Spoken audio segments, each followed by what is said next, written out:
तर नमस्कार मित्रांनो, पुन्हा एकदा नवीन व्हिडिओमध्ये आपलं सगळ्यांचं मनपूर्वक स्वागत होतं. मित्रांनो, आज महाराष्ट्र केसरीचं मैदान मित्रांनो पार पडतं आहे आणि खरोखरच गट क्रमांक 16मध्ये आपल्याला डोळ्याचं पारणं फेडणारी एक लढत बघायला मिळाली. मित्रांनो, कुमार रणवीर राहुलबाई पाटील आडवली काढले आणि यांचा बिंदोडचा बादशाह मथुर आणि रुद्रा अशी गाडी आपल्याला पळताना बघायला मिळाली. मित्रांनो, सुंदर असा स्पीड लागला होता गाडीला, जबरदस्तरित्या गाडी पळाली मित्रांनो.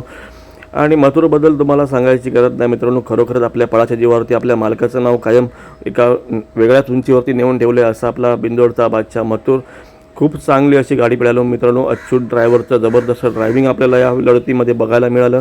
नक्कीच मित्रांनो, आता आतुरता असणार की मथुर कोणत्या सेमीमध्ये पळणार आहे हे देखील मित्रांनो अपडेट तुम्हाला सांगणार आहेत. तर नवीन असाल तर लगेच सबस्क्राईब करून ठेवा, म्हणजे माझ्या नवीन व्हिडिओचे नोटिफिकेशन सगळ्यात पहिल्यांदा तुमच्यापर्यंत येतील मित्रांनो. आणि मित्रांनो, आज हा घरचा साज कसा पळाला हे कमेंट करून सांगायला विसरू नका. नक्कीच व्हिडिओ आवडला तर लाईक करा, मित्रांमध्ये शेअर करा आणि चांगल्या भरभरून मित्रांनो कमेंट करा. भेटूया अशाच एका नवीन व्हिडिओमध्ये. तोपर्यंत बाय बाय.